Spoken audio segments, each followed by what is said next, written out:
Everest veteran Dave Hahn, 8,000-meter legend Ed Viesturs, globetrotting guide and Rainier guru Peter Whittaker, his father Lou Whittaker, his uncle and the first American to summit Everest, Jim Whittaker, Rainier guides Melissa Arnot and Seth Waterfall.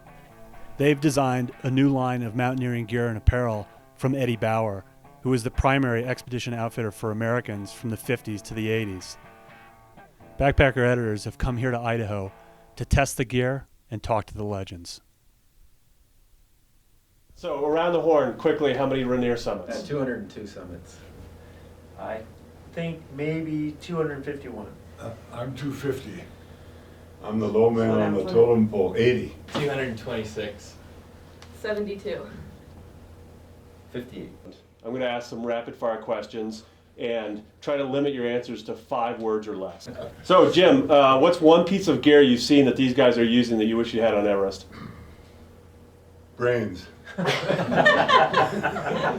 Dave, old school gear, is there one thing that you refuse to part with? A standard length ice axe. Yeah.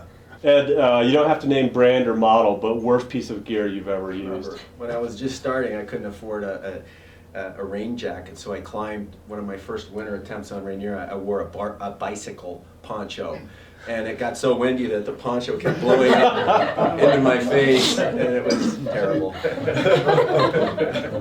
Lou, have the advancements in gear technology made younger climbers and guides better in the mountains or just softer? The equipment doesn't make the climber. It's a person that's an outdoor person that knows how to live in the outdoors. On the end here, both of you, Camp Muir, hellhole or cozy second home? Cozy second home compared to a lot of places that it could be. Nicer than my house in Effort.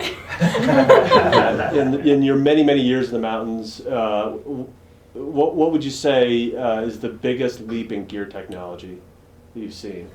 I think the use of fixed rope was a big jump from what happened a long time, but back in the 50s and 60s. With the fixed ropes, now people have access to a lot of difficult terrain, and they couldn't have negotiated it without it. I think for me, the transition from leather boots to plastic and some of today's boots are vastly superior to what I started in, and I think that was a big one. I also think some of the wind blocking fabrics that breathe really well, they're huge. I'm talking more about fleeces, and some of those I love them. I think most recently something like the Jetboil, really cool, trick willy, awesome. One thing that hasn't changed, down clothing is still the best clothing to be worn in the mountains. Jim, if you and Lou had an arm wrestling contest right now, who'd win? Probably Lou. Ooh, that was nice. Probably Jim. At this group, who spent the longest trapped in a tent or a snow cave in a storm? 8 days in K2. A week on McKinley. 4 months in Antarctica. Ed, anything you're scared of in the mountains?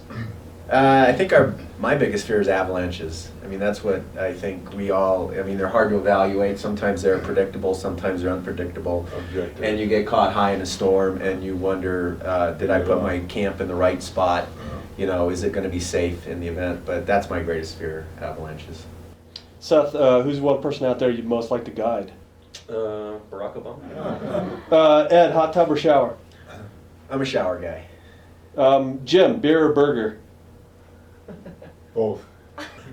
Peter, on the mountain, Pop-Tart or Pro Bar? Pop-Tart. Melissa, book or iPod? Book. Peter, you're going off next week to start guide tryouts on Rainier, right? Yep. So what if I showed up? I'm 41, I'm relatively fit, I can't ski, you all saw that yesterday. I've been in the mountains quite a bit, been on Rainier a couple times, been in the volcanoes. Is it even possible to turn somebody like me into a guide? I'd say physically you're there, mentally we'd have to work on that, and for sure have to refine your social skills.